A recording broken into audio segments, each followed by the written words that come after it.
Un think tank est un organe physique ou virtuel où échanger des idées, porter une réflexion et surtout créer une proposition ou des propositions pour le futur. En tant que contributeur du think tank newwayofworking.fr, nwo.fr, je me propose de partager avec vous une réflexion que j'ai sur que doit faire l'entreprise aujourd'hui pour devenir positive demain et porteuse pour elle et pour les équipes.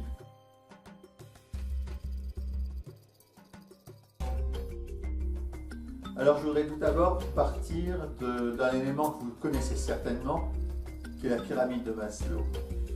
Maslow est un psychologue américain qui a construit un modèle de motivation humaine et en particulier qui a créé ce qu'on appelle aujourd'hui la pyramide de Maslow, qui est la hiérarchisation des besoins humains, avec à la base les besoins physiologiques et de survie, puis les besoins de sécurité, puis les besoins d'appartenance, enfin les besoins d'estime et de reconnaissance.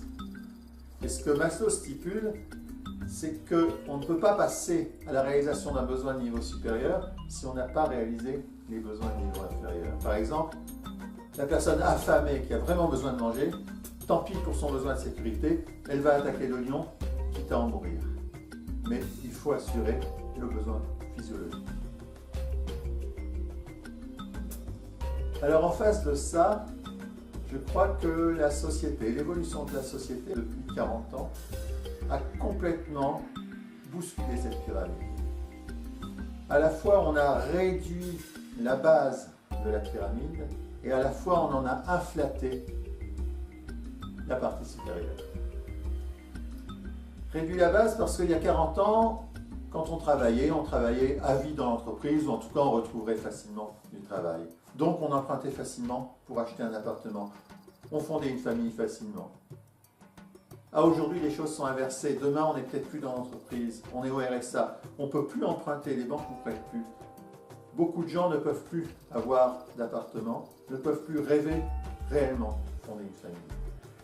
Et donc, on est dans une situation réellement déséquilibre, puisque le pied de cette pyramide fondamentale se réduit. Et en même temps, on a inflaté la partie supérieure parce qu'on a appris aux jeunes qu'ils ne devaient pas travailler pour sécuriser leur vie, ils devaient travailler pour se réaliser. Ce qui est bien, mais à la base, il faut travailler pour vivre aussi.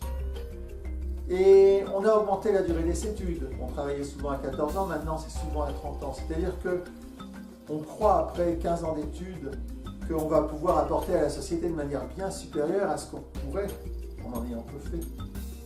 Et dans la réalité, c'est l'inverse. C'est-à-dire qu'on voudrait apporter, et on ne le fait pas. Donc on se situe dans une situation de déséquilibre avec une base totalement réduite et un sommet inflaté.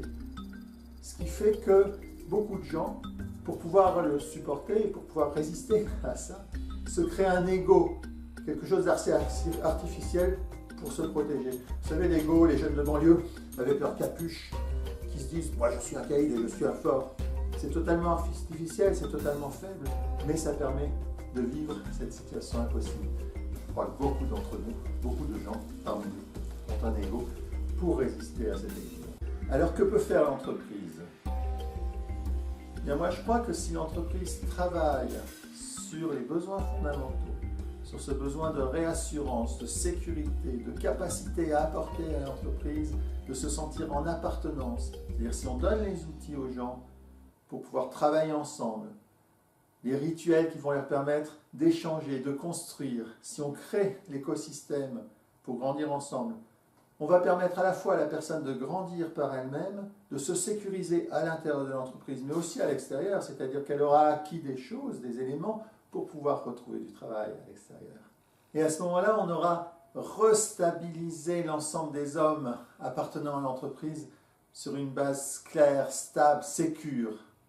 Et sur cette base sécure, alors qu'ils ont l'envie désormais d'apporter à l'entreprise, de se réaliser, de trouver de l'estime de la part de leurs collègues, on pourra construire l'entreprise et l'ensemble des membres qui la comportent vers un futur qui soit riche pour tous.